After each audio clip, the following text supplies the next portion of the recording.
And coverage ન્યૂઝમાં આપનું સ્વાગત છે। હવે જૂના અમદાવાદ એટલે કે કોટ વિસ્તારમાં પણ 70-20-10 સ્કીમ અંતર્ગત પ્રાથમિક સુવિધાના કાર્ય થઈ શકશે। ગુરુવારે મળેલી સ્ટેન્ડિંગ કમિટીની બેઠકમાં મહત્વપૂર્ણ નિર્ણય કરવામાં આવ્યો। અત્યાર સુધીમાં કોટ વિસ્તાર સિવાય અન્ય વિસ્તારમાં અંતર્ગત કામ કરવામાં આવતા હતા, પરંતુ કોટ વિસ્તારમાં અંતર્ગત બજેટ ફાળવી શકાતું ન હતું, કારણ કે ધારાસભ્યની ગ્રાન્ટમાંથી કામ કરાવવા માટે સોસાયટીનો સંમતિપત્ર, સોસાયટીનો રજિસ્ટ્રેશન નંબર વગેરેની જરૂરિયાત હોય છે।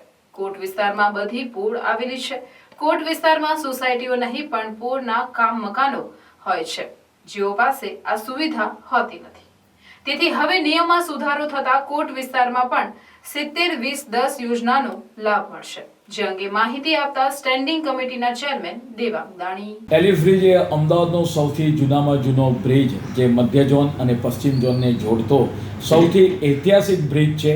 આ એલિફ બ્રિજનું વર્ષો પછી એનું રીડેવલપમેન્ટ, રીકન્સ્ટ્રક્શન થઈ રહ્યું છે। લગભગ 25 કરોડ કરતાં વધારે કિંમતથી એલિફ બ્રિજને નવા રૂપરંગ અપાશે। જે રીતે અત્યારે અટલ બ્રિજ જે રીતે એનું નામ છે, એવી જ રીતે આવનાર સમયગાળા દરમિયાન 2.5 થી 3 વર્ષની અંદર એલિફ બ્રિજ સંપૂર્ણ રંગ રોગાન સાથે, તદુપરાંત સિટિંગ એરેન્જમેન્ટ, આપણે વાત કરીએ કે હેરિટેજ લુક, તદુપરાંત ડેકોરેટિવ લાઇટ સાથે તૈયાર થશે।